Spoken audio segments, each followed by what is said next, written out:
Chapter 15. In the Cage.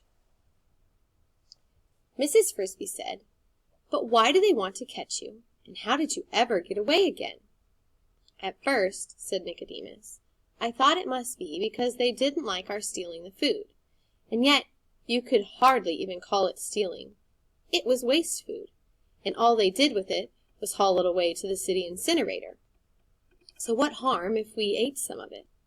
Of course, there are people who just dislike rats, whether they're doing any harm or not." "And mice, too," said Mrs. Frisby. "True," said Nicodemus, "though not so much as rats, I think, anyway. That wasn't the reason at all, but—" What the real reason was, I didn't find out for a while. As to getting away, that too didn't happen until much later. No, I was firmly and inextricably caught, snared in the net and helpless, Nicodemus continued. When the man who held it saw that he had 4 rats, he pulled a drawstring that closed it up. He put the net down and picked up another, an empty one. He moved on until the square, leaving us to lie there. I tried gnawing my way out, but the strands were made of some kind of plastic as hard as wire. The noise and movement began to die down eventually. I suppose the rats in the square had all either been caught or had escaped. I heard one man call to another, "I guess that's the lot!" Someone else was turning a light this way and that, searching the rest of the market area. Not a one to be seen. "We could hide and wait for another wave." "There won't be another wave, not tonight, probably not for 4 or 5 nights. Word gets around." "You mean they communicate?" A third voice. "You bet they communicate, and the next time they do come, you can be sure they'll case the place carefully. We were lucky. These rats hadn't been bothered for years. They'd grown careless." "How many did the lab order?" Someone was turning out the lights one at a time. 5 dozen. "How many have we got?" "About that. Maybe more. Let's load the truck." In a minute or so, I felt myself being lifted up and swinging back and forth in the net. I was carried with my 3 companions to the white truck I had seen earlier. Its black doors were open, and it was lighted inside. I could see that its whole interior was a large wire cage. Into this our net was thrust. The man then opened the drawstring, and we were dumped onto the floor, which was covered with sawdust. The other nets were emptied, one at a time, the same way, and in a few minutes there was a good-sized crowd of us on the floor, all more or less dazed and all, if I was typical, terrified. The cage was locked, the doors clanged shut, and the lights went out. I heard the truck motor start. A second later the floor lurched beneath me. We were moving. Where were they taking us? For that purpose. Then, in the dark, I heard a voice beside me. "Nicodemus?" It was Jenner. You can imagine how glad I was to hear him, but I was sorry, too. "Jenner, I thought maybe you got away." "I was in the last net. I thought I saw you across the floor." "Where are we going?" "I don't know." "What's a lab?" "A laboratory." "Yes, but what is it?" "I don't know. I've just heard the word somewhere." "Well, I think that's where we're going, whatever it is." The truck rumbled along through the dark, over bumpy streets at first, then at a higher speed over a smooth highway. There were no windows in the back, so it was impossible to see where we were going. Not that I would have known anyway, never before having been more than half a dozen blocks from home. I think we drove for about 2 hours, but it might have been less, before the truck slowed and turned, and finally came to a stop. The back doors were opened again, and through the wire wall of a cage, I saw that we had come to a building, very modern, of white cement and glass. It was square and big, about 10 stories tall. Night had fallen, and most of its windows were dark, but the platform to which our truck drove us was lighted, and there were people waiting for us. A door opened, and 3 men came out. One of them pushed a cart, a hand truck piled with small wire cages.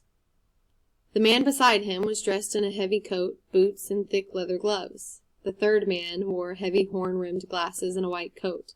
He was obviously the leader. The men from the truck, the ones who had caught us, now joined the men from the building. "How many did you get?" asked the man in the white coat. "Hard to count. They keep moving around. But I make it between 60 and 70. "Good. Any trouble?" "No. It was easy. They acted almost tame." "I hope not. I've got enough tame ones." "Oh, they're lively enough, and they look healthy." "Let's get them out."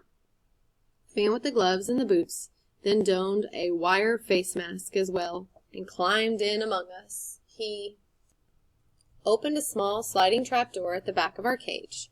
A man outside held one of the small cages up to the opening, and one at a time we were pushed out into our individual little prisons. A few of the rats snarled and tried to bite. I did not, and neither did Jenner. It was too obviously futile. When it was finished, a man in the white coat said, 63. Good work. A man from the truck said, Thanks, Dr. Schultz. And we were racked on the hand truck and wheeled into the building. Dr. Schultz. I did not know it then, but it was to be his prisoner. I was to be his prisoner and his pupil for the next 3 years. We spent the rest of that night in a long white room. It was, in fact, a laboratory, with a lot of equipment at one end that I didn't understand at all then. Bottles and shiny metal things and black boxes with wires trailing from them. But our end held only rows of cages on shelves, each cage with a tag on it, and each separated from its neighbors by wooden partitions on both sides. Someone came around with a stack of small jars and fastened one to my cage. A little pipe led through the bars, like a sipping straw drinking water. Then the lights were dimmed, and we were left alone. That cage was my home for a long time. It was not uncomfortable, had a floor of some kind of plastic, medium soft and warm to touch, with wire walls and ceiling. It was airy enough, yet just the fact that it was a cage made it horrible. I, who had always run where I wanted, could go 3 hops forward, 3 hops back again, and that was all. But worse was the dreadful feeling, I know we all had it, that we were completely at the mercy of someone we knew not at all, for some purpose we could not guess. What were their plans for us? As it turned out, the uncertainty itself was the worst suffering we had to undergo. We were treated well enough, except for some very small, very quick flashes of pain, which were part of our training. And we were always well fed, though the food, scientifically compiled pellets, was not what you'd call delicious. But of course, we didn't know that when we arrived, and I doubt that any of us got much sleep that first night. I know I didn't. So, in a way, it was a relief when early the next morning the lights snapped on and Dr. Schultz entered. There were 2 other people with him, a young man and a young woman. Like him, they were dressed in white laboratory coats. He was talking to them as they entered the room and walked toward our cages. 3 groups, 20 for training on injection series A, 20 on series B. That will leave 23 for the control group. They get no injections at all, except to keep the test exactly even. We will prick them with a plain needle. Let's call the groups A, B, and C for control. Tag them and number them A1 through A20, B1 through B20, and so on. Number the cages the same way, and keep each rat in the same cage throughout. Diet will be the same for all. When do we start the injections? As soon as we're through with the tagging. We'll do that now. George, you number the tags and the cages. Julie, you tie them on. I'll hold. So the young woman's name was Julie. The young man was George. They all put gloves on, long, tough.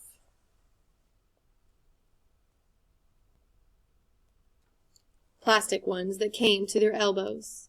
One by one we were taken from our cages, held gently but firmly by Dr. Schultz, while Julie fastened around each of our necks a narrow ribbon of yellow plastic bearing a number. I learned eventually that mine was number A10.